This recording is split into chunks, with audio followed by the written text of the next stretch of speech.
So good afternoon, guys. I do have one of that famous person in GTA.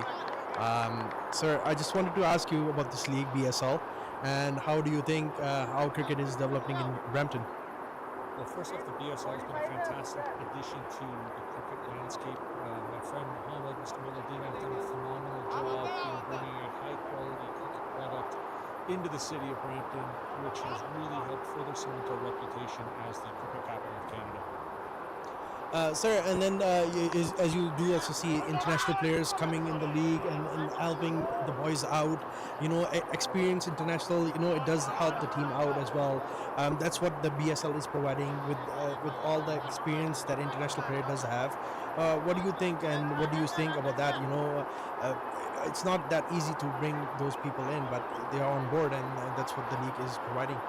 It's really twofold. In order to be the best, you need to learn from the best. And this is the opportunity that you're giving more players. But it also speaks to the hard work and the dedication and the passion of both Mohammed and Mr. Martin. This work is attracting those top-level names and giving us the opportunity to put them on the field with our local talent and really just continue to grow the cricket product that we have here in Brampton. Perfect, sir. And then, sir, if you also do see, our sponsors are basically coming along on board with us, and then there are going to be a few more sponsors coming on board as well for the next year as well. What do you want to say about the sponsor, and how would they have a faith on BSL, sir? Sponsors are so important. Sponsors are the lifeblood of grassroots sports, and when you start to look around and you've got RSEC Sports, Yashi Sports. These guys are the ones who are literally putting our players on the field, and they're really helping to contribute to a top-tier quality in their uniforms, in their bats, their balls, everything that goes into the overall product. And I really can't say a big enough thank you to all of the sponsors who've gotten involved and are help keeping grassroots sports alive in Brampton. Yes, perfect, sir. And then, sir, last but not least, I wanted to say, how is the federal government and then provincial government are happy with the grounds set up, giving BSL the more grounds and all. It does help the league as well. And I know maybe in future they will be also providing more of the stuff. We're obviously looking to grow cricket at all levels, and BSL is certainly one of our partners who have been there for us since day one. So as we continue to grow and add beautiful amenities to our city inventory, we'll certainly be looking to grow those who have helped us get to that point. Perfect, sir. Thank you so much, sir, and it was nice meeting you, sir. Pleasure. Thank you. Take care.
Good afternoon, guys. I do have Ali with me from Mississauga Dolphins, the captain of Mississauga Dolphins. Ali, I wanted to ask you, how's the league and how is your team doing? You want to shed some lights on that? Yeah, so first of all, for the league's been doing great because it's very organized. They're playing 3 games a day, which is unheard of before, and they've been doing a great job. Especially the umpires, they're making sure that they're keeping good track of time, and everybody is on time, and making sure that a lot of overs are done in the exact time that they give us. So I think overall the league is doing great. we do get a decent turnout. A lot of families show up and a lot of management show up. And the good part about it is that every member of the management is always here at every game, which shows the commitment towards the league. So I think overall they've been doing a great job. And kudos to them. And the facility, this ground that they have, they're maintaining it really well. And the night game, they're especially the best ones because you get the best light and thankfully the weather is on our side these days, so it's really good. So I think overall for the league, for the promotion of cricket in Ontario is amazing. And as far as my club is concerned, Mississauga Dolphins, we've been doing pretty good. I think we're number 2 in the league right now. We have left 3 or 4 games left. We have a decent combination coming in for majority of the games. So the core is strong, and we've been doing pretty good. So I think overall it looks promising for us, and hopefully we make the playoffs. So right now, who's the most wicket taker in your club right now? As we do see overall from Mississauga Dolphins, who do you think is basically leading from the front? I didn't want to brag, but I'm the one who's the leading wicket taker right now with Saad Ahmed. So Saad Ahmed has been doing pretty good. He's a left-arm pacer. He's done well. I think he has 8 wickets and I have 7 wickets or something like that. But yeah, overall the bowling's been doing pretty well. Perfect. And about Mississauga Dolphins, you want to tell some viewers about Mississauga Dolphins? How many leagues are you guys playing, and how many teams you guys have? I know everyone have heard of Mississauga Dolphins, but if you want to shed some light on that too. Yeah, so I mean, I can easily say that it's probably one of the biggest clubs in terms of the number of players that we have. We have over 100 players that are registered under Mississauga Dolphins. We are playing BSL, and apart from that, all the major leagues that are in the GTA. Mississauga Dolphins is a part of that. We have started to add our team into some tournaments as well these days. But I think overall, we have about 14 different teams in 5 different leagues. And with BSL, we have BDCL, MCL, and Ajax. So I think the team has been doing pretty well, and it's good to have a lot of players. It's a good headache to have that you have to select the best 11 for the games. And on days when we have 4 or 5 games, it's good that we don't have to play with lesser players. We always end up having 11 players. So I think overall it's been, and this club has been running. It's in 15th year now. We started in 2010, and started with a bunch of guys who just wanted to play cricket for fun, and then eventually we got better and things got serious, and now we've turned into like a good brand across the GTA that almost everyone knows about Mississauga Dolphins. Perfect. And then what do you think, what would be a good total in your team to defend?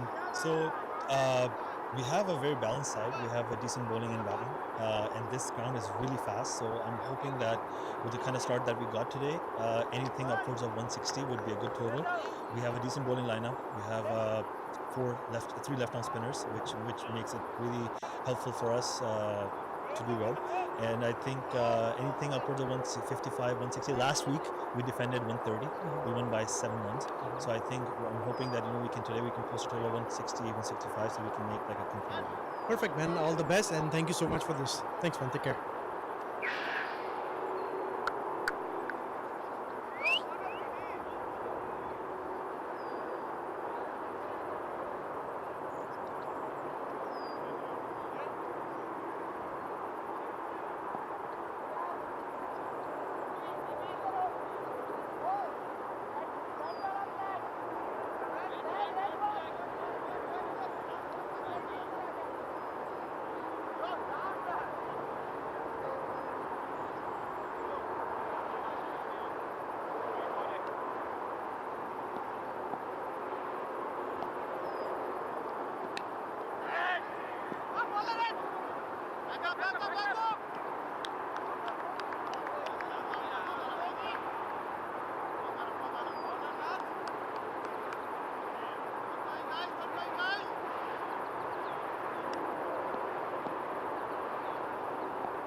Hello, good evening, ladies and gentlemen. We are here at Turner Fenton Park presenting the crispy Brampton Super League. And the big sponsor of our Quetta Gladiators, a match between Mississauga Dolphins and Chargers CC. So Mississauga Dolphins so far are 51 for 1 after 6 overs. And to start off the 7th over, a single.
Full ball down, play straight towards mid-off for a single.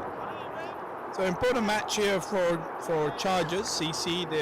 This is the 7th game. They are actually at the bottom of the table, almost second bottom, tied with Toronto Peshawar. So they definitely need a win to help climb up the table. While Mississauga Dolphins, they have already played 9 games. They won 5, lost 3, 1 was no result, so they are in second place at the moment in the table. The team to beat today is Mississauga Dolphins. Chargers can play well, and from their side, they'll be looking to climb up the ranks.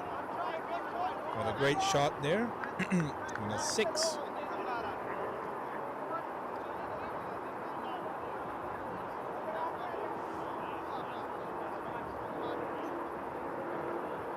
So far, Mississauga Dolphins batting very well. They've definitely utilized the power play.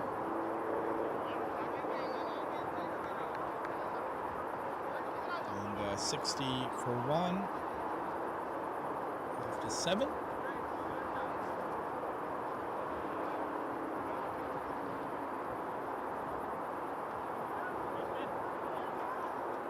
Amir Hamza Hamid is on 32 of 22 deliveries with 2 fours and a strike rate of 127. Comes in down the leg side, wide was given. Salman Raja, the new bowler. Also Fayaz Al-Aziz is on strike now. He's on 14 of 22 deliveries. Good, just outside off stump. Good length ball. Batsman is beaten. So it's a much better line and length. Almost a perfect delivery from Salman Raja there. And unfortunately down the leg side again from Raja. So it seems he's struggling right at the moment with his rhythm and control. So make sure he can get more consistently in his line and length. Runs in again. This one more towards the middle stop, which is glance towards backward square leg. And batsman come back for 2 runs quite comfortably in the end. So it's good running by the batsman. And takes Amir Hamza Hamid on to 34.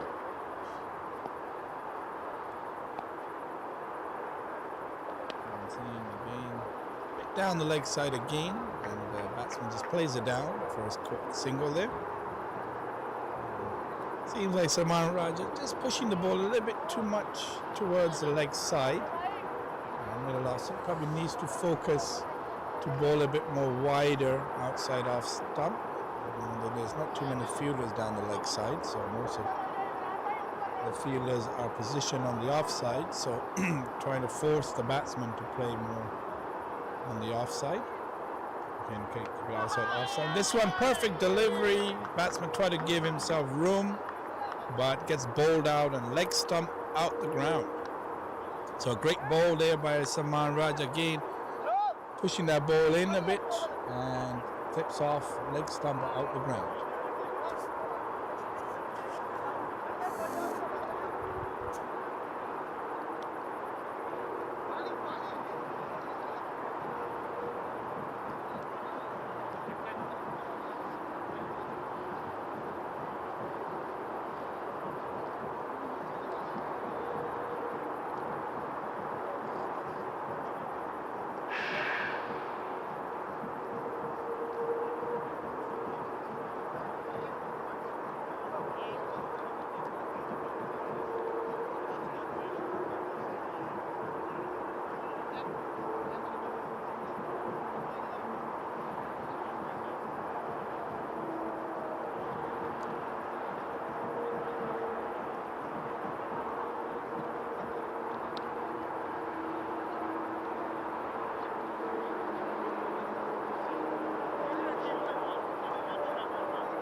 So we're joining back here at the end of the 10th over here at Turner Fenton Park. This is Irfan Mudassir presenting the crispy Brampton Super League Credit Gladiators, and the teams today is playing Mississauga Dolphins and Chargers CC. So far, Mississauga Dolphins, after halfway through their first innings, 10 overs, they are 85 for 4, a run rate of 8.5.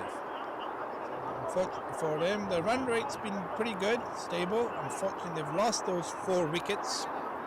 However, Amir Hamza is still out there on the crease, who's on 38 of just 29 deliveries. So it'll be important for him to help his team and build his innings from here to a good competitive score. And I'm sure they'll be looking getting close to at least 160 and up. Abraham comes in. Full ball played up in the air. There's a chance for a catch at long on and well taken by the fielder. And another wicket falls for Mississauga Dolphins. It seems to be a little bit of a collapse here right now. Losing some wickets in a quite short period of time.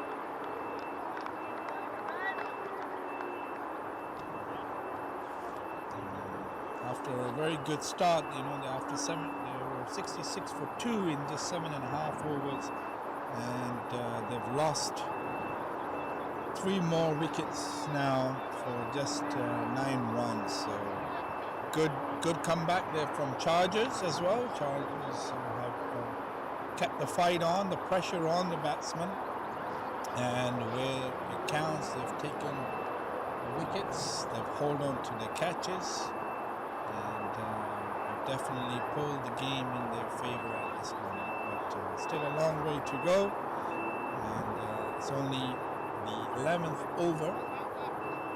Still 9 more overs after this for Mississauga Dolphins to bat in order for them to make a good competitive score. The new batsman coming in is Safiullah.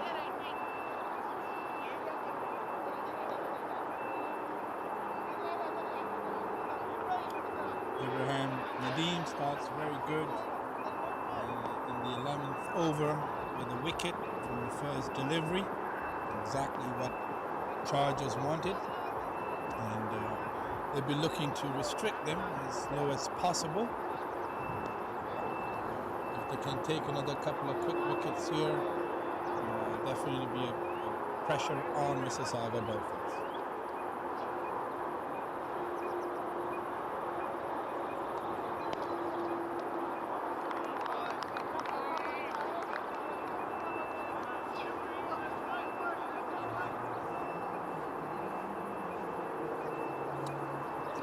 Ball lofted outside off some very wide comfortably given by the umpire.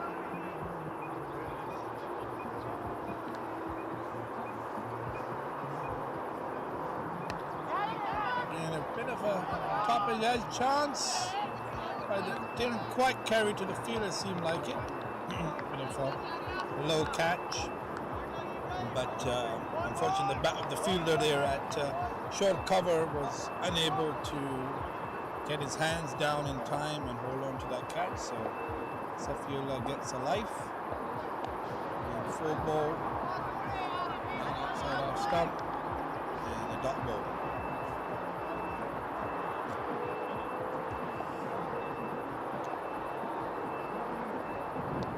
And a full ball inside edge, a misfield end at the short fine leg, and batsmen in the end comfortably come back for 2 runs.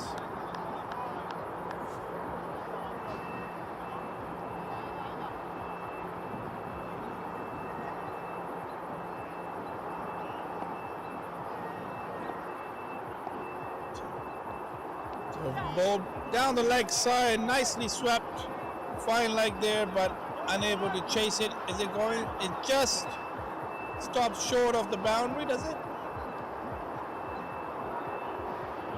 But it had just enough legs to reach the boundary, and 4 runs to end the over. And after the 11th over, Mississauga Dolphins are 93 for 5.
So we're back here, and the 16th over. Mississauga Dolphins now at 127 for 5.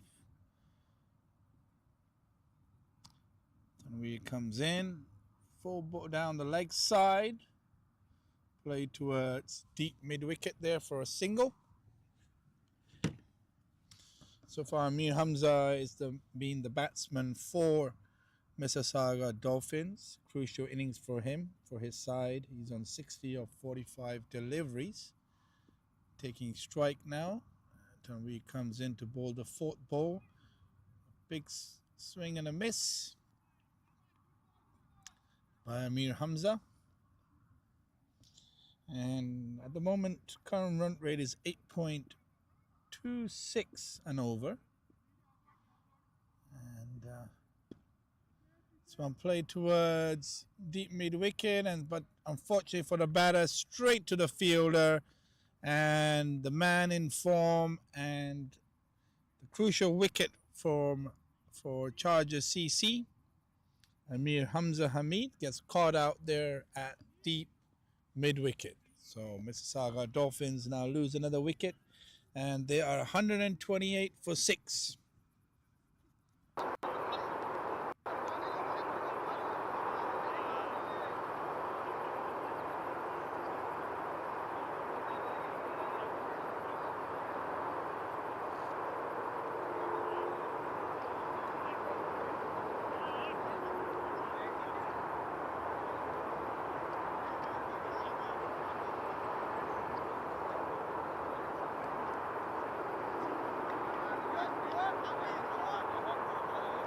So the new batsman coming in is Ali Faruqi, captain of Mississauga Dolphin.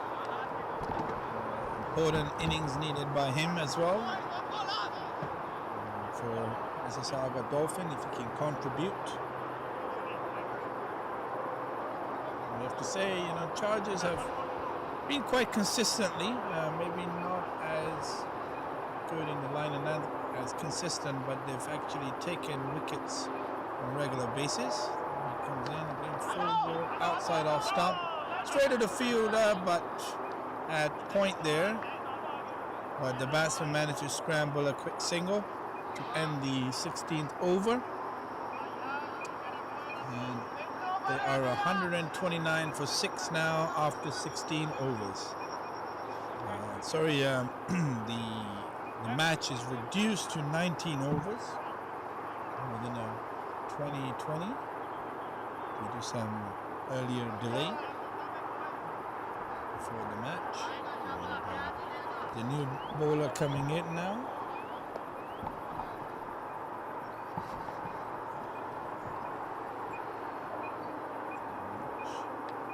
Full ball outside off stump and very well bowled. Beats Ali for a dot ball. So Yash starts off with a blinder of a delivery, just beats the batsman outside the off stump. Goes again. Batsman gives himself a bit of room to play through the covers, and they come back for 2 runs.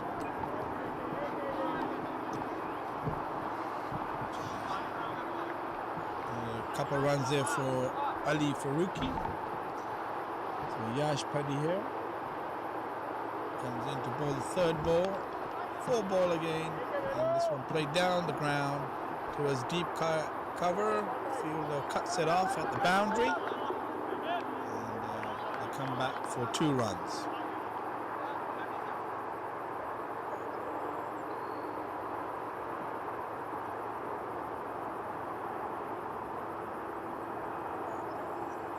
And this one gives himself a bit too much width there, the bowler, short a bit of wide.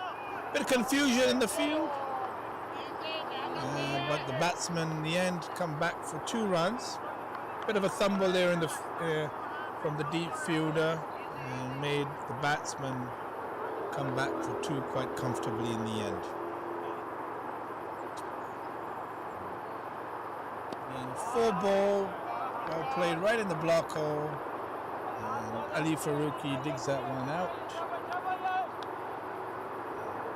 So far, just 6 runs off this over. So this one outside off stump, bit of a toppish edge, and it goes all the way to a third man, and it runs for 4 runs. So a vital boundary for Mississauga Dolphins, much needed as well to help them up their score there.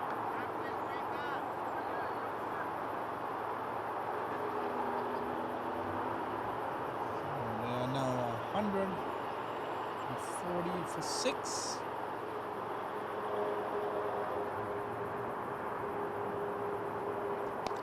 Ball again, play straight down towards deep long off for a single to end the 17th over.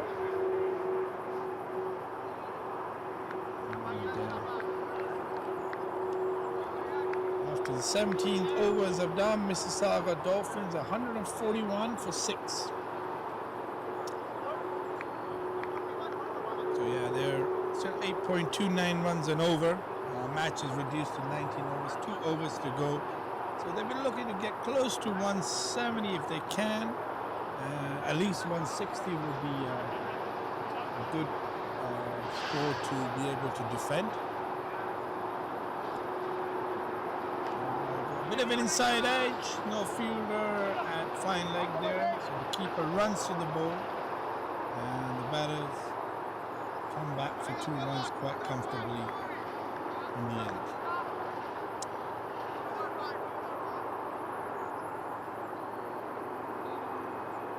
So far, Mississauga Dolphins 143 for 6. And I think they're, fortunately for them, they've lost wickets at crucial times when the batsmen were set and got going. Otherwise, I think they could have been at least 160 or above at this stage. But you got to give credit to Chargers, who bowled quite well, taking wickets and much needed. This one pulled away towards deep mid wicket. Well, 2 fielders there, but unable to collect that for 4 runs.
So Salman Raja still carrying on here in the 19th over.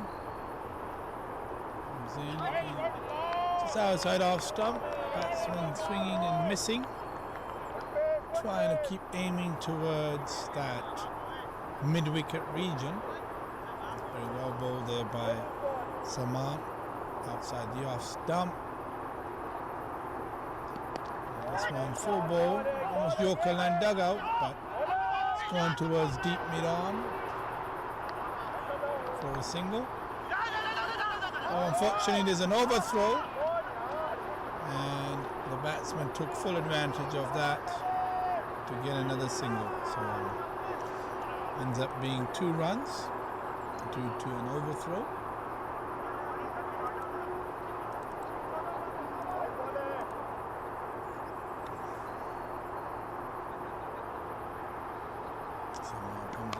This one played beautifully. There's a field in the deep there and long on, and he managed to get hold of it right at the boundary. Well watched and well caught in the end, and that's the end of Ali Faruqi.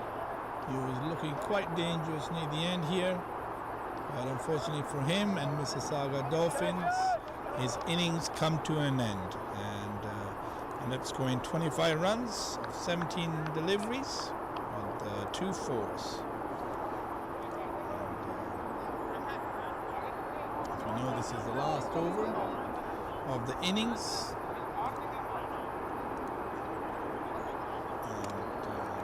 And just 1 ball left for the new batsman to come in and face. I have to say the Chargers have done pretty well to restrict Dolphins so far, and still at just over 8 runs and over. So Dolphin 8.34. So it's not a one-sided game. Of course, can be quite well defended as well. Last ball of the innings on the body and played very well down towards fine leg. So a 4 to end the innings. The batsman comes in straight away. 1 ball, 4 runs. Thank you very much. And that's the end of the first innings, and Mississauga Dolphins end their innings at 161 for 7 with a run rate of 8.47. So we'll catch back shortly where we'll see how Chargers get on with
Welcome back. We are here at Tenor Fenton Park. Chargers are taking crease to chase down 162 for them to win. Aman and Barinder are the opening batsmen for the Chargers. Aman is on strike.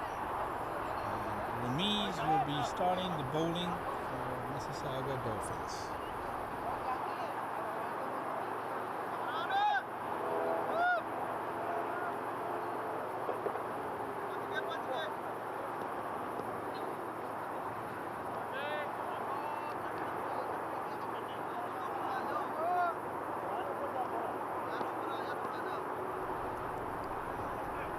Coming in to start the first ball of the innings. Starting with a spinner. Full ball and wild swing by the batsman straight away, but unfortunately he didn't quite connect it.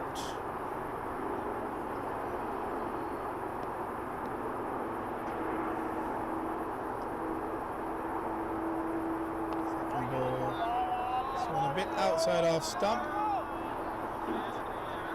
Another dot ball.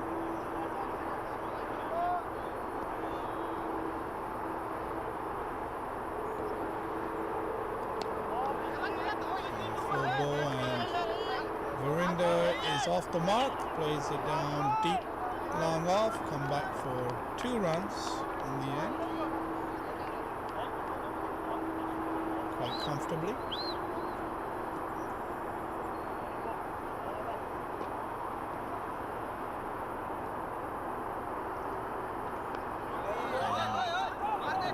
Trying to do a quick single, then one striker was not interested, sends the batsman back. So Mississauga Dolphins starting with spinner. They do tend to have quite a few spinners in their camp.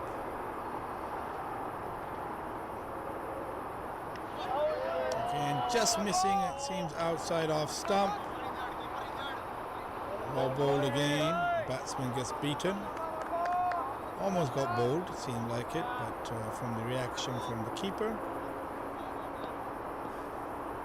So good over so far, just 2 runs coming from Mississauga's perspective. And a single to end the first over. And Chargers starts their innings with 3 runs without a wicket loss after the first over.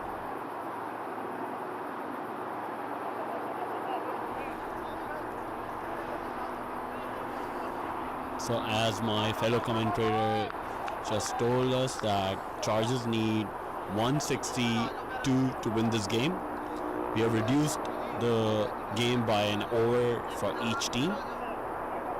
Dolphin has started their bowling very strongly, I would say.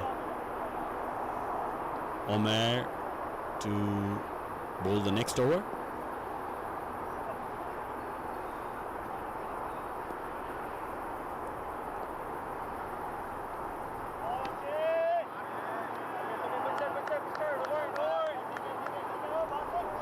So as Irfan just mentioned to us that Dolphin has a lot of spinners in their team. Just to name them, it'll be Ramiz Rafiq, who just bowled the first over, supported by Ali Faruqi, Praveen Dhul, and I'm forgetting a couple of them, but yeah, I mean there are more. And this ground is supporting the spinners a lot. Like what we have seen lately in most of the matches is that if you flight the ball, like the pitch would support you.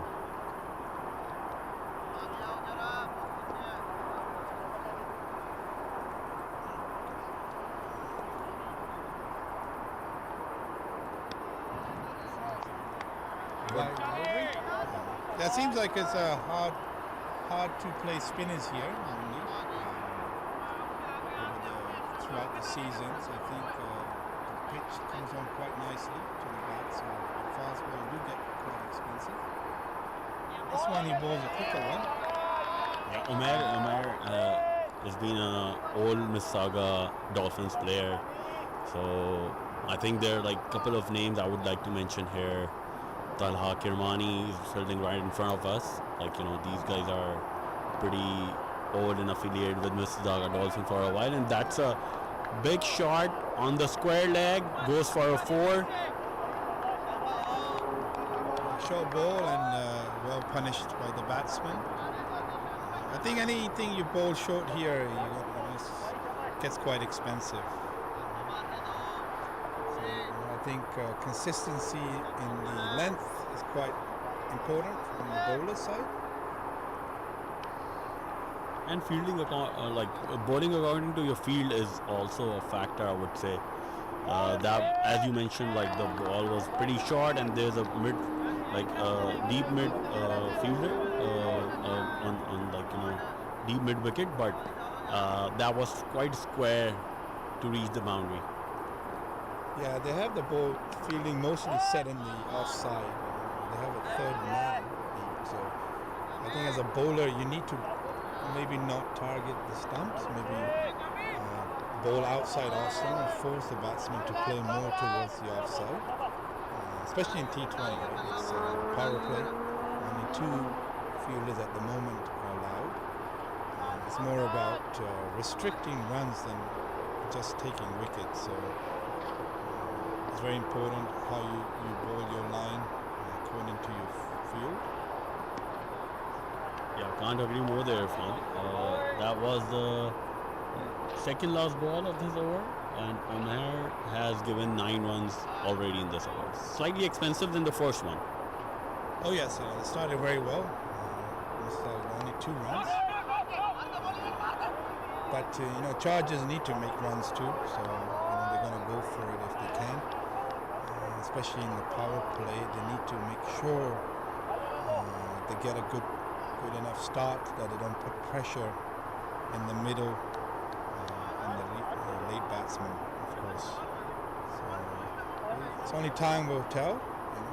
Both teams are here to win. Mississauga Dolphins are doing much better overall in the standings.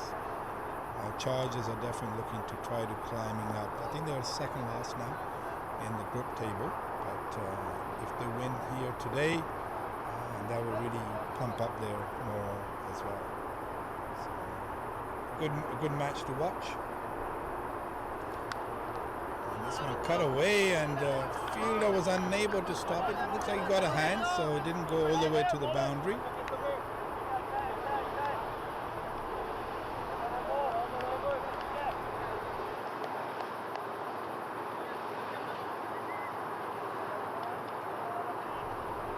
So yeah, Harry, so it seems like you know the players a bit more better from Mississauga Dolphins.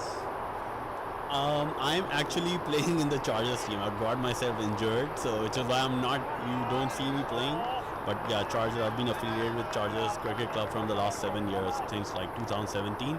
But yeah, Mississauga Dolphin has a couple of friends like who was playing. Ramiz, just to mention him, he's one of my tape tennis friends. So we play cricket together. So I know him from there. Talha Kirmani, I've played with him. And there are other players I've acquaintance with. So yeah, which is why I know most of the players. You're happy with that one because I ended up going for 4 runs there for the Chargers for the covers. So that was a great shot. Timed it beautifully. Yeah, Viru is a great batsman, but try to do the same thing again, and this time unfortunately gets caught out at covers straight to the fielder. I shouldn't have said that. Yeah, maybe a commentator curse, so that's one of the things a lot of people talk about. As soon as the commentator starts commenting on the good batting or anything, unfortunately maybe the batter commentators curse.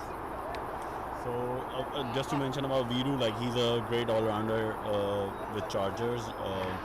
Bowls the initial overs, he's a good pace bowler, as well as gives a good start in the initial 6 overs. The power play really gives a bump to the team. He tried to do a similar part, play a similar part there, but unfortunately was caught on.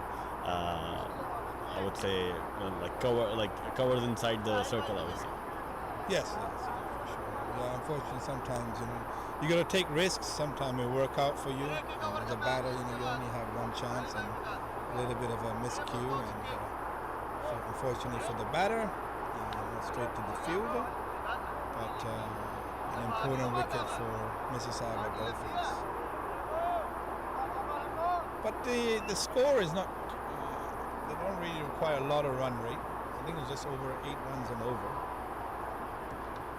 Yeah, because the reduction in the overs, like by the one overs have been reduced by like for both teams. So I would say it's like around 8.5, 9 per over. But yeah, I mean it's still challenging for Chargers considering that Mississauga Dolphin has a strong bowling lineup. And Ramiz, as I mentioned, like Ramiz bowls a really good delivery on the fifth stump, I would say, and the batsman wasn't even able to touch it. Yes, that's very well bowled. Play towards deep mid wicket. There's a fielder there. Going to push for 2, but in the end they settle for a single. If you have Chargers, they definitely need to look for boundary, or at least score more boundaries will help them. The power play is, I think, reduced to 5. And a single, direct hit, but umpire says not out. That was some great fielding by the fielder at short leg. Yes. And just for the batter, he managed to get him. Good thing that the batter was actually sliding his bat. That's what saved him. So all the youngsters who are watching, when you run in between the wickets, always slide your bat and make sure you get that bat behind the crease as soon as possible. So at the end of 3 overs, Chargers are 22 runs for the loss of 1 wicket, and Omer is continuing his spell. It's his second over. He has given 10 runs in the first one.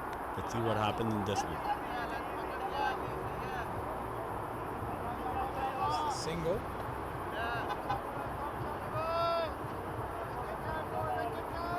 So Irfan, how have you what's your experience on BSL? Like how would you rate this league like in the Canadian GTA circle? To be honest, very exciting. This is our first year here, and me being around in Canada for about 24 years now.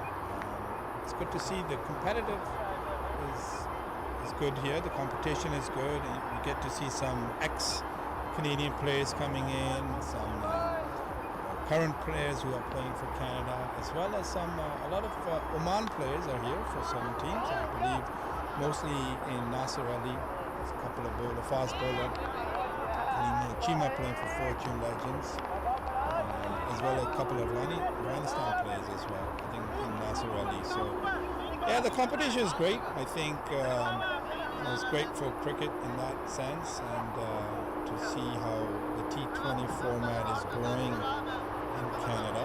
And the more cricket, the better it is, especially for the new generation coming in, and hopefully they can get to play against good players at high level, and for them to improve their cricket, and maybe the next Canadian players.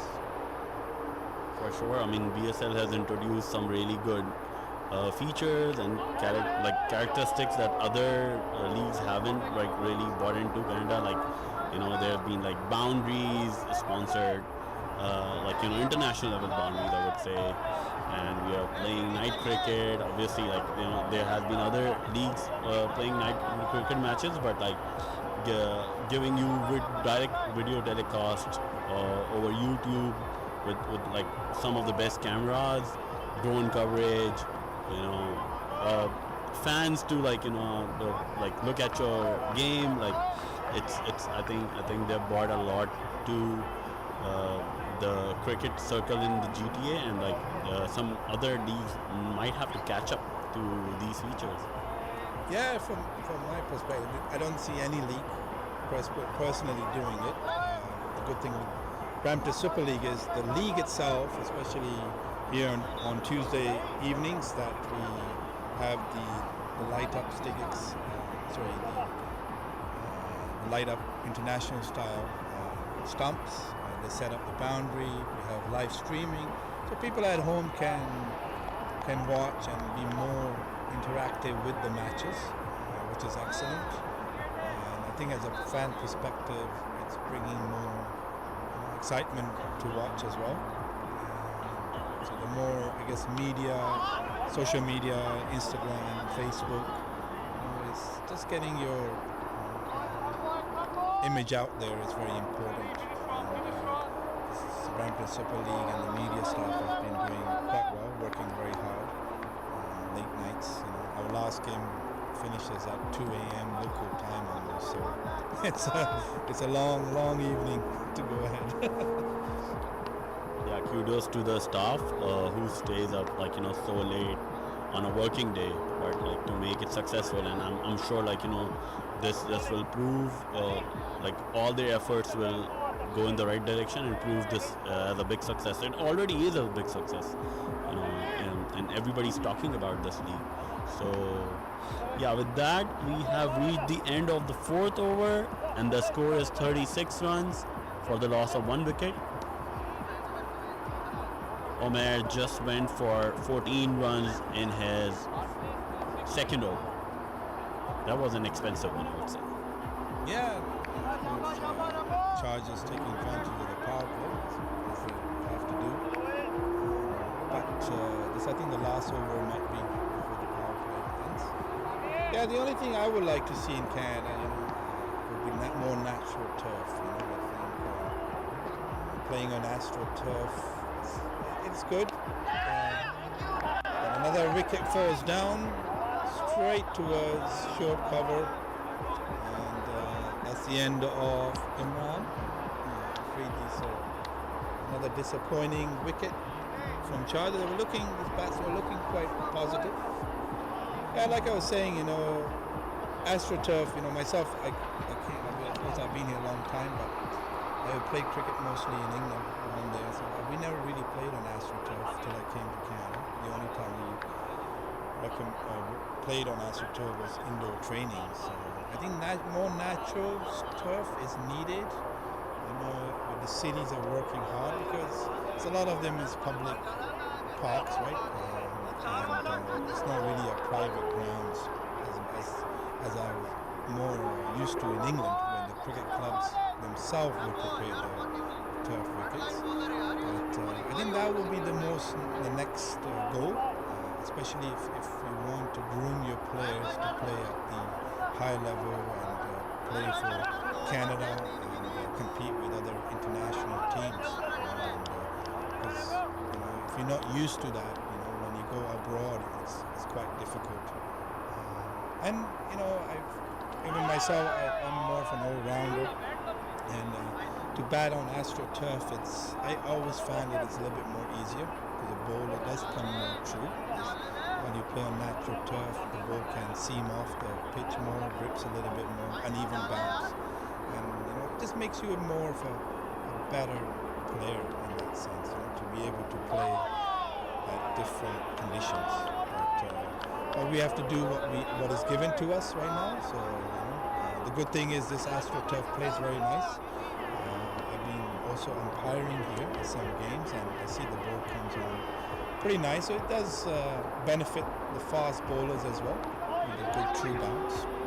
But yeah, and that's why I think the batters can score quite a lot of runs here, as well as the outfield is very fast. Anything goes past the 30 yards, can time it well, it rushes away to the boundary. So we've been seeing a lot of high-scoring T20 matches throughout the season so far. Guys are hitting close to at least 200, 180, 190. I think there's some teams past 200, so we'll have to be looking at the scorebook in the past. But very high-scoring matches in that sense. And I think that's why people enjoy playing here at this ground. So hopefully next season we should be able to get more grounds. So hopefully more cricket as well. So good for the Canadian cricket community as well. It's a great shot, but fielder runs in, just drops short of mid wicket. Didn't quite time it. Almost like a sluggish sweep. I agree with you on the turf, Irfan. On your comments on the turf. I think, like, being a spinner myself, I've experienced, like, even when the grounds are ready for you to play, there's somewhere or the other, maybe the city has not prepared it well. So, like, it's much more awareness, I would say, from the city's perspective too. Like, Brampton as a city is working great. But we have fields in Mississauga, we have fields. King City does well. Like, for most of their matches will take place on turf, like whatever the weather is.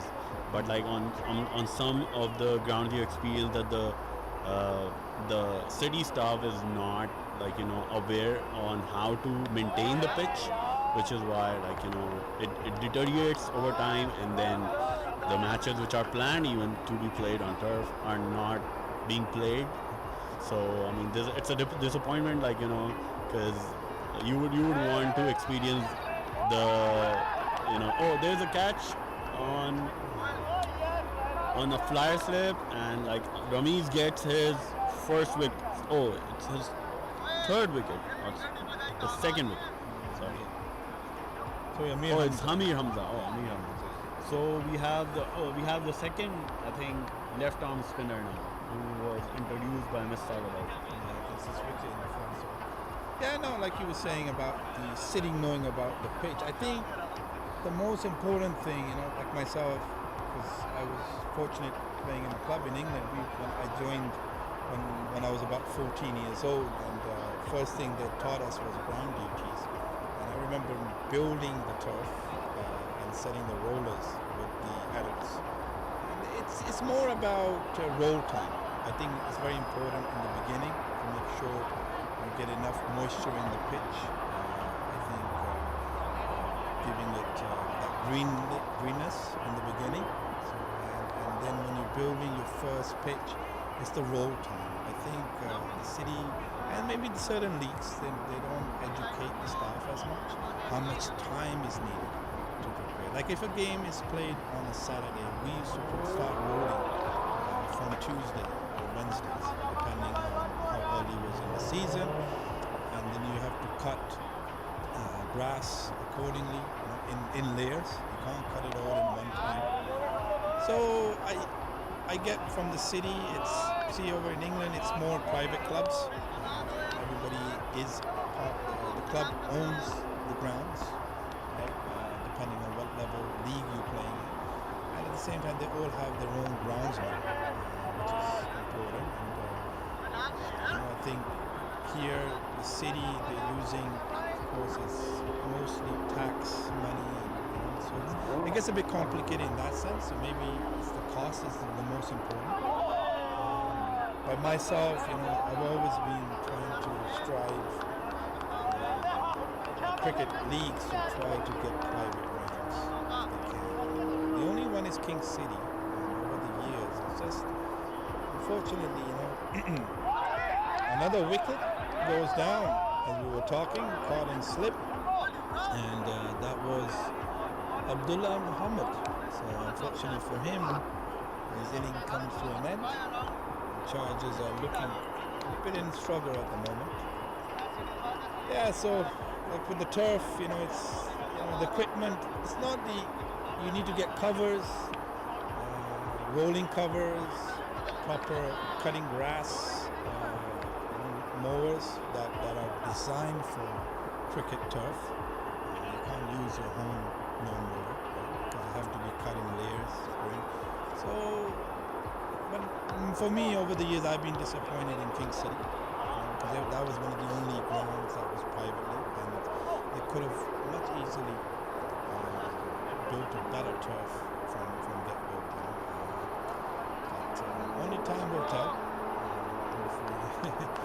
Hopefully in the near future, we can develop more grounds and bring more cricket in Canada.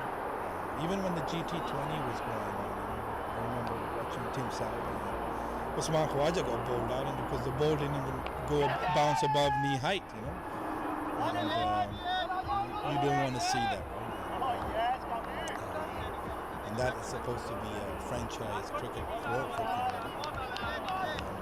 But yeah, let's see. I think up to Canada Cricket Council to work together. In the end, I think it all comes down to funding. So, but once we start getting like cricket grounds that are dedicated just for cricket and only for league members only, rather than make it as an open public park. Until then, we cannot really build good turf wickets and have them controlled, because if publics are coming on the ground, they will end up ruining it. So I've played a few turfs here. I know they don't seem to be very bouncy, turfs. So it definitely does test your patience as a batter. You can't really. Most of the time, they're not very high-scoring matches because of that.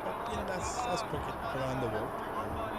Some pitchers play good for fast bowlers, some are good for spinners. But yeah, I think it's more the Canada Cricket Council itself and the leagues need to educate the city and the groundsmen who are in charge of the turf, and set a standard of how much time they're going to be rolling.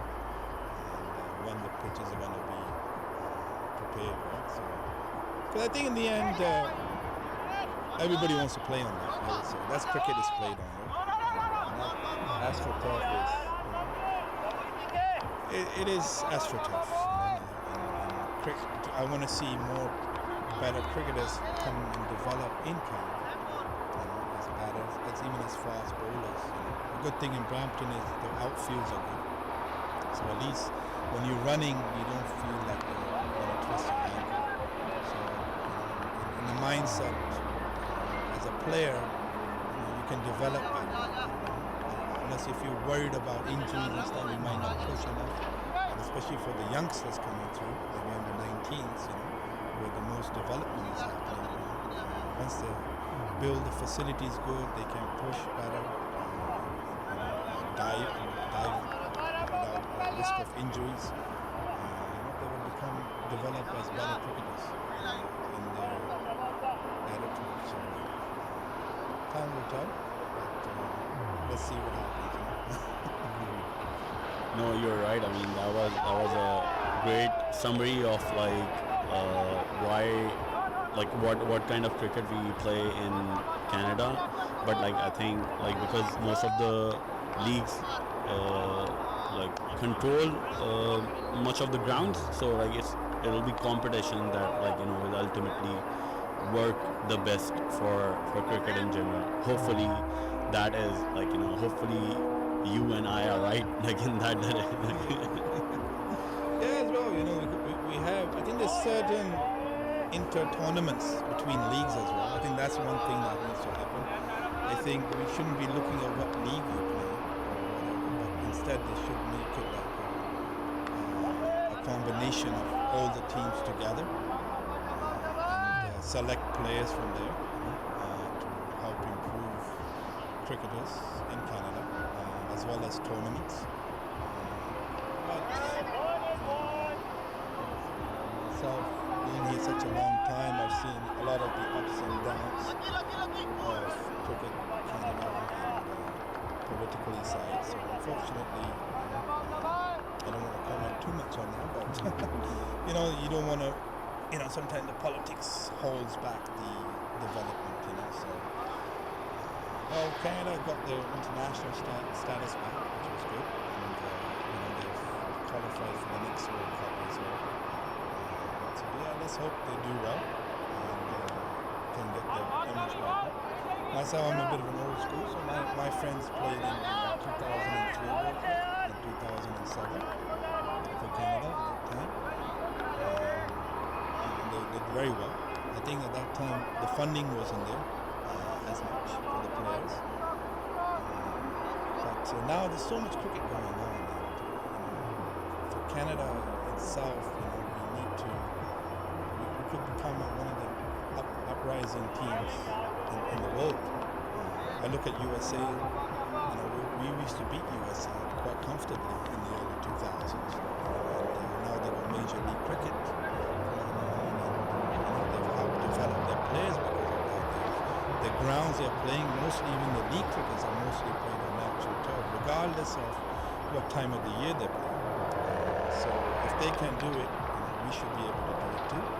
And I think that will help improve our cricketers and overall help build up the standard as well for Canada cricket, which I would like to see in the near future for the youngsters and the current players as well. So give them the opportunity where they can play and hopefully bring more franchise professional cricket back to Canada. So as we were talking, Ali Faruqi comes into attack. Amir Hamza has already bowled 2 of his overs, 1 maiden, 5 runs for 2 wickets, and Ramiz just completed his spell. All of these guys are spinners from Mississauga Dolphins. Ramiz completed his spell of 4 overs, giving 20 runs and got 2 wickets. So Irfan, you mentioned about the leagues playing themselves, and we just recently had such tournament like Central T20, where I think TDCA won that tournament. That's a big shot on deep mid wicket by Dhruv Chopra, goes for a 4. But yeah, I mean, coming back to the topic, Central T20, and that was played. So what's your opinion about that? Like, was it? I'm not sure if it was played on turf, but I guess it was. And the Toronto District Cricket Association won that tournament. And I think it was it played in King City this year? so it was played on turf. Yeah, I'm not 100% sure, but I know, I myself, I live in Scarborough. I know there was a Scarborough Cricket Association T20 team as well. No, which is good, that's what we want. But I would like to see more of that. Yeah. It's not just not one-off tournament and not just T20. You want to, myself, I'm an old school player, cricketer. I remember when I played in the 90s in England. We had multiple 2-inning matches. And myself, of course, I'm much older now. I'm 40 plus now. And I used to be a fast bowler. For me, I had to bowl at least close to 15 overs a day. There's been days that we've been on the field for 60, 70 overs a day. We fielded for maybe 90 overs, and our team got bowled out within 20 overs, and we were back on the field. So, and I had to bowl again. So, even as a youngster, that helped you develop. I think for me is, if you look at international level, right? Like I was quite fortunate to watch in the mid 90s, early 2000s, and especially was killed in that sense is fast bowling, express fast bowling. We had bowlers at 140 was like anybody around the table.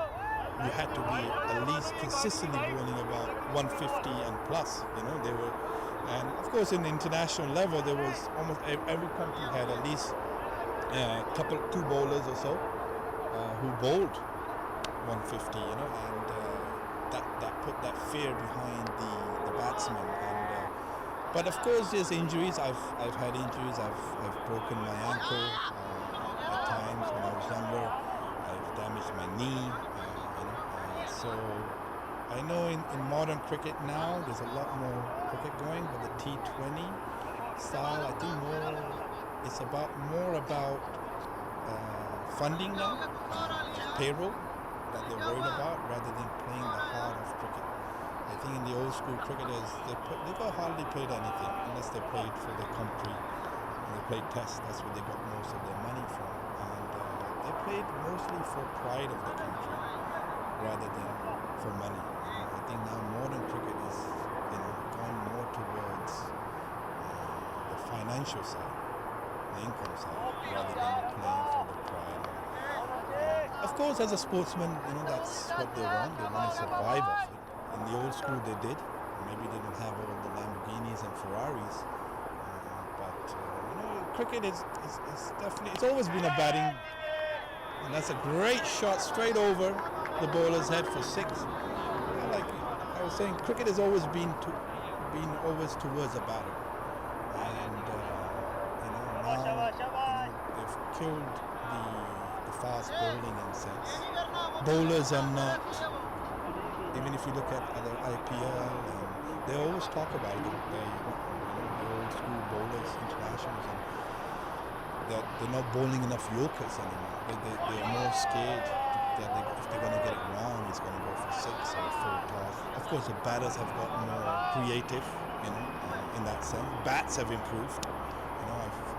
If I look at one of my first bats that I have from the 90s, it looks so thin compared to nowadays. It still goes, but you have to time. I think that now the batters' bat technology in making the bats has improved a lot in that sense. That's why you see a lot of those big sixes. Of course, the skill level has gone up, but you just got to keep it to basics. I don't think you have to try anything too fancy. I look at mostly England cricket players. A lot of them, even when they play T20, they just play regular cricket shots most of the time, just on the up. So I think that's very important. And myself too, I was groomed like that, to make sure you learn your basic shots first before you try anything fancy. I think some of the youngsters I see, especially playing in the 19s and the juniors, they're more worried about fancy shots rather than looking to play the regular textbook shots and making sure that they're timing those first properly before they advance over to other shots, right? So I think coaching is going to be important. I think that's one thing, how they are groomed, how our coaches are bringing up youngsters, maybe from school level to under 19s level. Same thing with international, right? So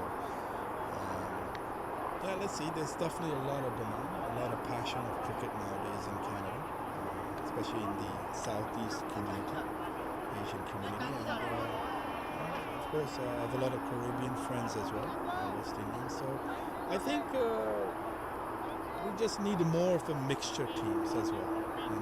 I think that's one thing I like to see, rather than I see a lot of the same community people are playing in one team most of the time. I know there's friends and stuff, but we need to see a little bit more mixture. I think as a unity to playing with different people from different cultures in one team. And same thing in Canada, international team. I think, of course, I'm always fond of my Caribbean friends as well. I'm very close to a lot of them growing up here in Canada as well. So, of course, even them, unfortunately for the West Indies, their cricket is dying at the higher level a little bit due to IPL and stuff like that. They have their own politics, but there's always great talent. But yeah, I like to see Canada. We can have so many different people from all over the world here. Of course, local Canadians, I don't think they are informed as much. It's not as much publicized, especially in schooling. Maybe in Brampton and Mississauga is a bit more because of the South Asian community. But generally, until we start seeing them playing as a curriculum in school, like how they do baseball, hockey, basketball, and they bring cricket in that, then the local Canadians can play. A lot of my Canadian friends think that it's a South Asian sport, and I always argue them with them. It's actually an English sport. Yeah, I totally agree. They need to introduce the sport at school level, which I think already is done, subtly. Recently, Blue Jays introduced cricket to their fans as well in the I think Rogers Centre. At school level, I know some of the Toronto school has cricket, and there's very Canadian teams that I've seen. But you're right. I mean, it needs to more work needs to be done at ground level. You mentioned about the commercial aspect that has increased in cricket from what we in the 90s, what we saw, some amazing talent coming in cricket and proper cricketing shots. Now people are trying, it's more of a batsman's game. People wants to score more runs and which is why those new inventive scoring shots are coming our way. But yeah, I mean, obviously we miss those classic style batsmen like Brian Lara, Sachin Tendulkar, like the likes of those will only result if there's like proper batsman introduced in the circle. So with that, Chargers are, I think, 73 for 4 in 10.5. Oh, that's the 11th over. Was just completed by Praveen. Great over, just gave 3 runs. Sorry, 5 runs. Oh, did they get him out? Oh, that was given out.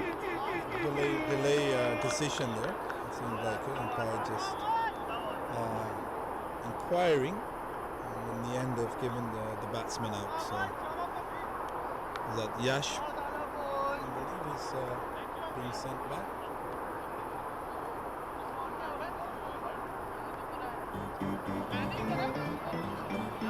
So that was a catch by Amandeep, the keeper, on Praveen's bowling, and I think they have made a mistake by sending Yash back. I mean, like on the scorecard we see Yash, but actually Dhruv is leaving the field, so perhaps the scorecard needs to be updated. Maybe a technical glitch. Yeah, like you were talking about the Blue Jays. I know a lot of my friends who play baseball, and when they've, of course, they're not as knowledgeable about cricket, but they've come around, and I've showed them some, especially the T20 formats, because a lot of the Canadians think that, oh, it's a very long game, it lasts for days. I'm like, no, that's only at a certain level, and it's only one format. There's also actually a faster format. And, of course, when they watch the T20s and stuff, they say, yeah, this is quite exciting, because something's happening every ball. Because for me, I always argue with baseball. I don't know, if nobody's sometimes not hitting anything, and this inning is going on. Of course, every game has its own ups and positive things, excitement, and a ball coming at 90 miles an hour, 95 miles an hour, close to 100 miles an hour at full toss. It is something different. I've played a little bit baseball as well, and it can be. It does. As a cricketer, it might seem a bit easier, but it is not. That's for sure. Especially when you come against fast bowling, and that's why you can tell why they don't let you bowl at towards body. A beamer coming at you at 100 mile an hour, compared to cricket. So it can be quite dangerous. Top edge comes towards third man. Fielder chasing and just stops it between before the boundary. So good footwork there by the fielder in the deep. Ramiz was really good with the fielding there. He chased down the ball and just stopped it with his foot right at the boundary. I mean, right before the boundary, I would say. So good shot there by Yash for 1 run. Yeah, Chargers still going on. I know they've lost 5 wickets. Still, their required run rate now is at over 11 runs and over. So it's not seeming they're evening, for sure. But you never know in cricket. It only takes one partnership or one batter to get going, and anything can change. So, but Mississauga Dolphins is a team. I'm surprised they've got so many spinners in this Super League. Because I've actually played against them. Of course, not in the Brampton Super League, in another league. Same thing, T29, it's a few years. So I remember they had quite a mix of players. Maybe depending on availability. I know they're a very big club in the sense of teams and players. They play in multiple leagues and multiple formats. So, but as long as the spinners are doing the job, which is great. So, well, like I was saying, I think what I like to see is our Canadian bowlers to come out and the youngsters to start bowling, maybe over 140 at international level. And, like we were talking, for them to do that, they have to be trained in the facilities. You got to have the grounds where the bowler is not scared of running onto the pitch, onto the ground without, having a fear of twisting an ankle and stuff. And I think until we have more turf wickets, it'll be difficult, because myself, being also an all-round bowler at that time, younger, when you are on spikes and you're playing a natural turf, when you land your front foot grips onto the pitch. Compared to an AstroTurf, there's chances you will slip, and that spikes and that turf helps you develop more pace. And the more you start doing it, you will start, your body will naturally adapt to that. So I think definitely I would like to see that in the near future. There have been some fast ball. I think Sana, I believe it is, right? Khalid Sana. Yeah, Jeremy Gordon's. But I think he's getting a bit older now. I think, but for the newer generations coming, kids who are in their early 20s and the 19s, that's what we want to see. It's no point seeing all the late 30s and 40-year-olds try to bowl fast as much, but there's no reason why we cannot have express bowlers in Canada. I think just the right coaching for them. I think also with the training as well. I see a lot, like myself, some of the youngsters I find, especially physical fitness, I think they can work on. I think it's not just about pumping iron in the gym, but keeping yourself lean, fit, stronger, be more athletic, be able to run in good form, like with your knees and everything, and the speed, that will help them become better athletes. So I think they do have coaches. I'm not 100% aware of all the coaches, but I think that's where the development will come. As we have from the younger generation.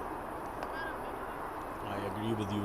There's a lot of effort that would go to bring, to become a fast bowler, the likes of Waka, Yunus, Wasim Akram, Shoaib Akhtar, their speed, Bumrah, and Canada would love to see such bowlers with such speed, but unfortunately, we are not yet at that point. Oh, definitely. Like even in England, right? Myself, when we played in club cricket, depending on this, so of course that's a country that where cricket is one of the main sports. And depending on what level league you go, but when we play county, not county level, but county, basically each county has their own leagues, and the Premier Division, those leagues. Each team mostly will have a bowler who, at that time, going back in the late mid-90s when I was there, will be bowling at 140 close. They will have, not everybody, but at least they will have one bowler, or each club will have that. And you'll have one batter who will not give you any chance. You over-pitch it, and the ball rushes away to boundary. The ball is short to him, and it's long, and it's gone for ball 4. And you drop him on 10, he ends up making 100, So, of course, they train more. There's more cricket there. There's of course, a lot more coaching available to youngsters. Myself coming from school level to club level, and then, of course, playing for my own region before I moved to Canada. So it was a grooming process, and the more I played, the better I got throughout the years as a youngster.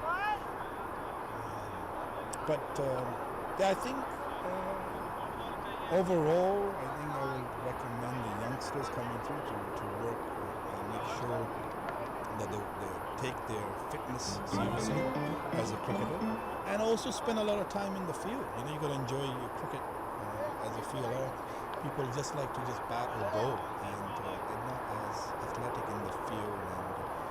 And most of the time, as a cricketer, you spend your cricketing time as a fielder. And enjoy your cricket, make sure you enjoy your fielding. Myself, I love fielding, I love diving.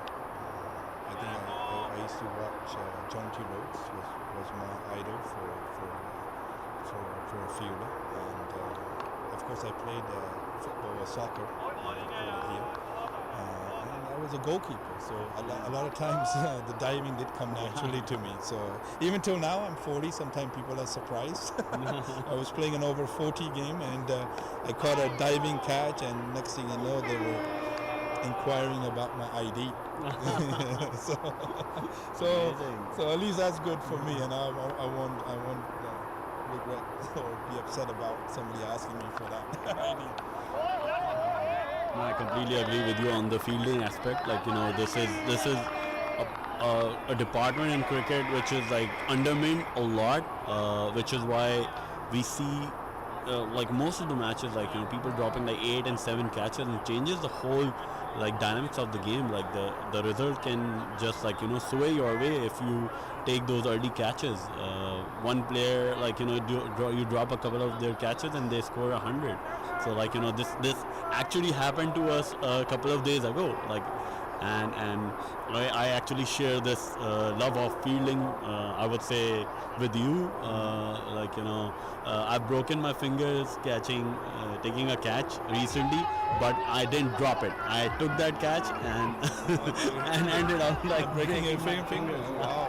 Okay. And I didn't realize. I mean, actually, there was a bone chip in my hand, and I kept playing cricket, kept taking those catches. Yes. And then there was a lot of swelling, so I had to see the doctor. But like, yeah, I agree with you. Like, you should enjoy that aspect of cricket. Like, it's a very important aspect, which people again does not give much importance to.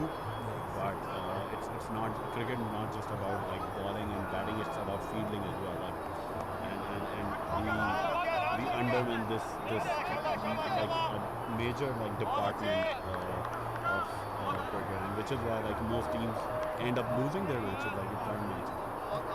Yes, catching win matches. A lot of time I'm seeing here, a lot of easy catches, or we call it dolly catches, going down. Of course, anybody can drop a catch. That's part of cricket. But even myself, when I play with team and stuff, I always see, even when we're playing off season, we don't emphasize on any indoor fielding practice. Ourselves, when we were in England, yes, we did batting and bowling, and then they would open the nets, and we would spend an hour or so where nobody actually held on to the bat or bowled. All we did was, of course, the wicket keeper was there, and the coach would throw the ball at us, and we had to throw the ball in at the keeper, that as a fielding drills and training, and by the time that we used to go out on the field, we were ready, because the more you do it, the more ready you get. So that's what I would recommend. I think even my team that I play for, and I always help, recommend them, and we try to do as many drills as we can. To make sure that you're match ready or ready from ball one, especially even stretching. A lot of people, I know a lot of everybody's amateur, but it starts from small little things.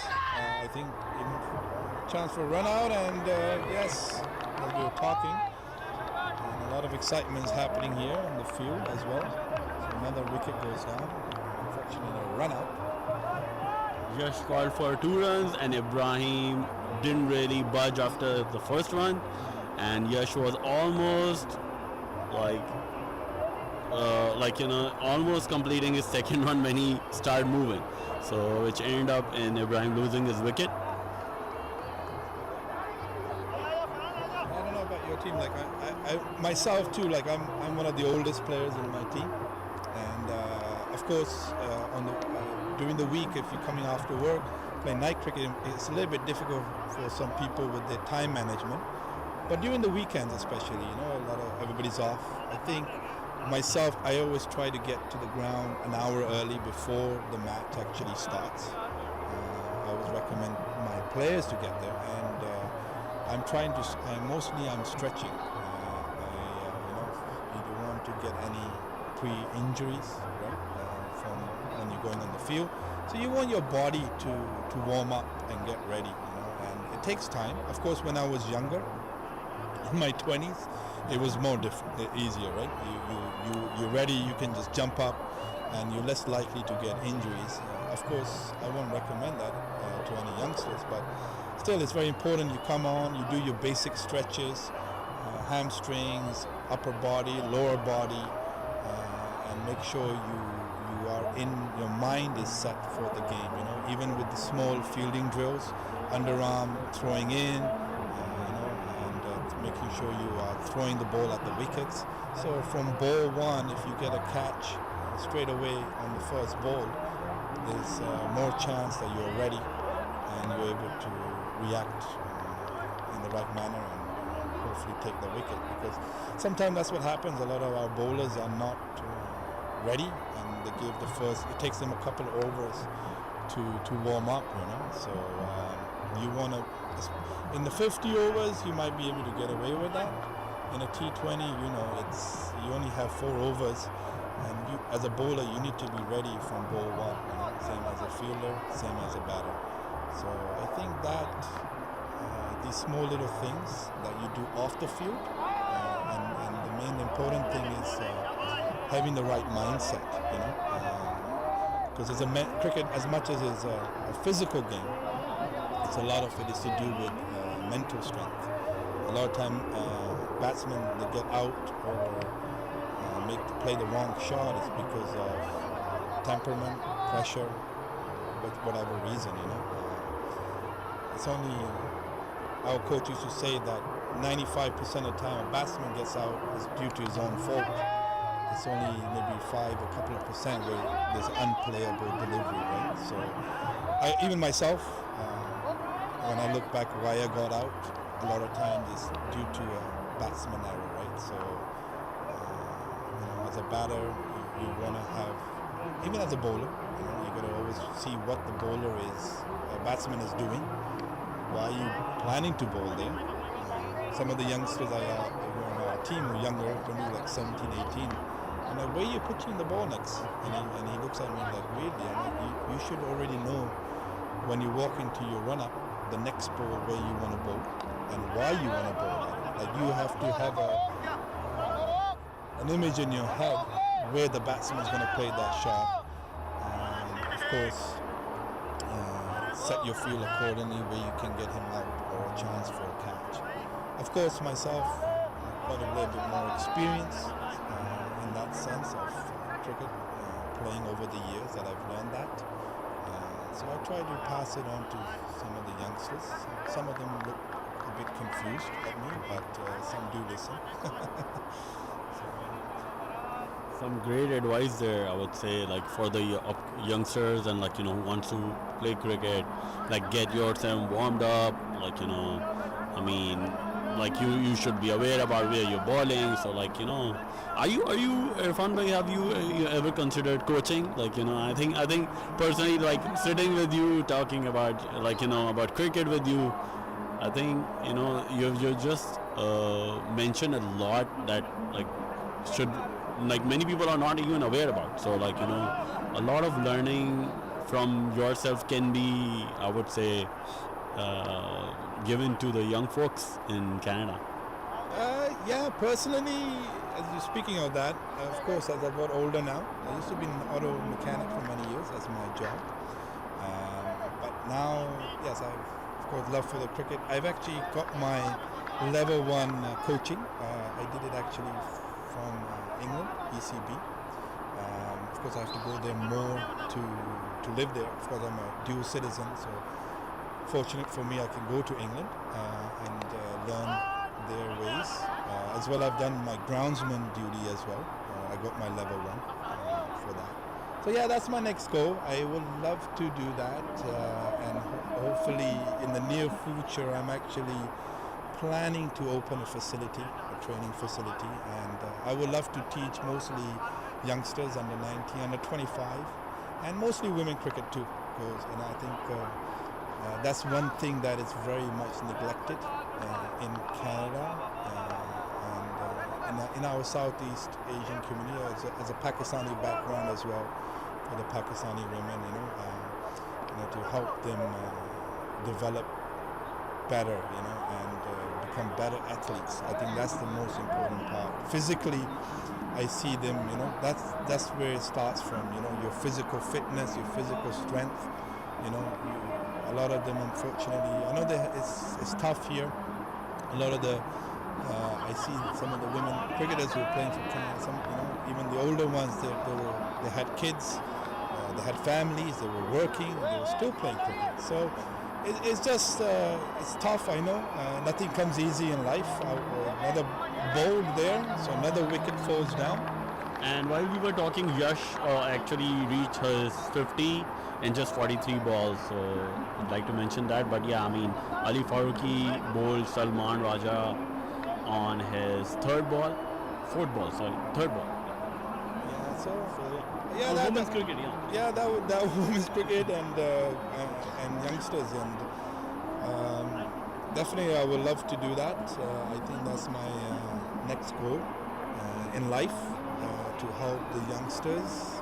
What I learned from my ex-cricketers when I was in England, I was quite fortunate to play with some celebrity cricketers at that time who groomed me actually when I was like 14 years old. So I played, the captain was Richie Richardson, who played for West Indies, ex-captain Aldine Baptiste, School William Junior Murray before I moved to Canada. And we had a club cricket where he built us from basically the lowest level or starting level cricket to the top level of club cricket in our county, Kent. And the club was called Lashings Cricket Club. In the end, it became as a World 11 cricket club, but I was like one of the first juniors for them. And yeah, for me it was very excitement because I remember watching, of course, Richie Richardson and Aldine, and they were all ex-test players, right? And to see them play in front of me rather than TV was something, an experience that I still cherish to this day. And sitting with them in the changing room, the way that they used to talk to the team, and how they took their cricket, it's like, you wouldn't, it was, for them it looked like it was so easy every time that you go out there, and if they didn't get out early, they would end up scoring at least over 100 runs every time, consistently, So, their mindset was so set, and I've always been grateful to that, and I think because of their grooming, of course, just for them to train me mentally has helped me become a cricketer, or the cricketer that I became today, So, of course, there's always good advice. There's a lot of advice as a youngster. A lot of people are trying to tell you multiple things. In my time, there was no YouTube videos and stuff like that, and where sports sciences wasn't as advanced. I learned watching from cricketers. Of course, I was very fond of fast bowling, and when I started, I used to always watch the fast bowlers like Alan Donaldson, Waqar Yunus, Wasim. At that time, Curtly Ambrose was one of my probably favorite bowler of West Indies. I never really got to see Malcolm Marshall and all those guys, the greatest, but of course later on, Brett Lee was I think a little bit similarity action I had, so I could try to copy him a lot, but yeah, and Shoaib Akhtar and stuff like that. So even England, Jimmy Anderson, and yeah, it was just another catch there in the deep, and the wicket for Chargers goes down. But yeah, that's who I was inspired by, and I think as a youngster, you are always inspired by the professionals, and I think that's why I see nowadays the modern cricketers, that's why they're playing more fancy shots, and the youngsters are more focused on playing like scoop shots and multiple reverse shots. Of course, there's nothing wrong with that, but as a batter, you want to focus on the first main thing is timing, and sure that you are timing the ball, and then every other shot will come naturally. As a bowler too, you want to make sure get your basics right. Your follow through is very important. Your run up doesn't matter. I had a very long run up. People used to make fun of me. I used to almost run from the boundary. I think I was more inspired because of Wakar Yunus back then stuff. But the main thing is you carrying that speed through the run up. Not drop.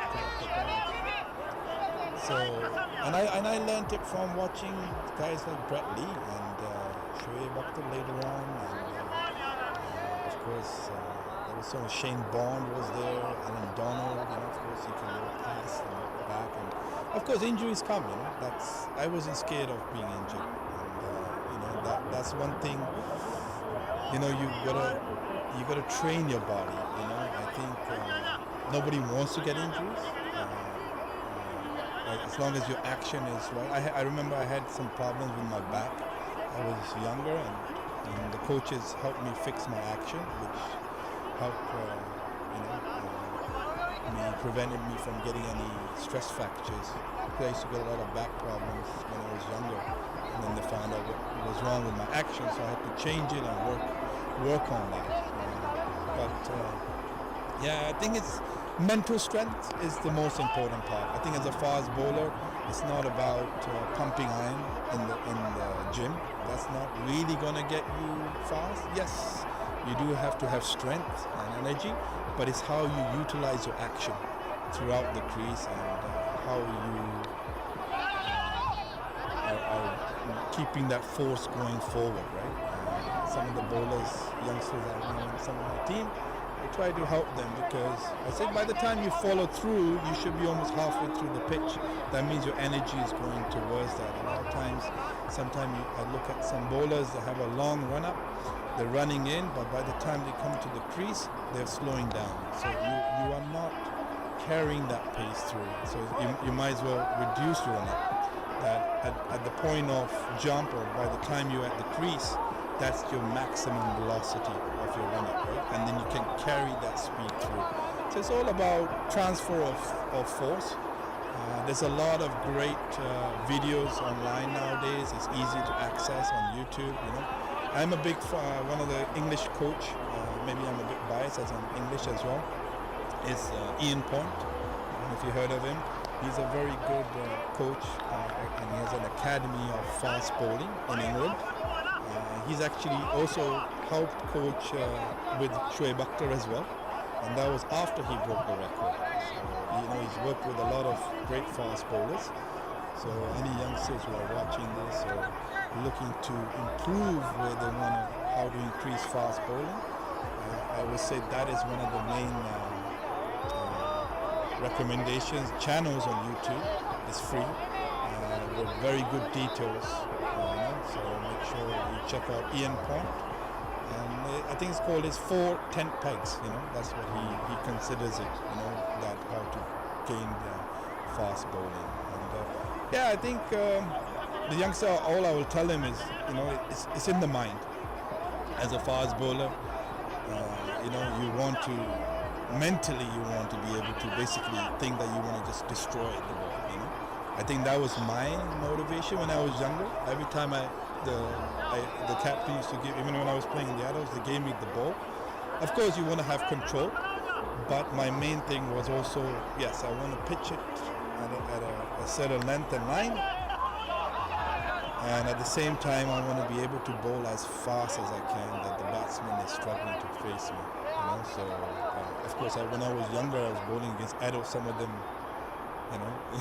they used to look at me and they used to sometimes smile at me because they were a bit surprised as a junior, But that's one thing I think I would recommend the youngsters if you want to become a fast bowler.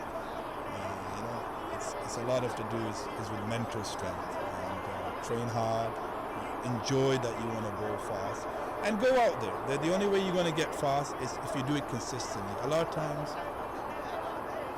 So the match has ended and Dolphins have won by 37 runs. But I would say, Irfan, but great, chatting with you like about learning about cricket, and I'm sure like you should like your aim of starting an academy will do well for Canadian cricket circle. Like you're a great source, as I've just learned in this sitting. So I'm sure like I wish you best of luck for the future, and like that'll be great. So closing our commentary here, you have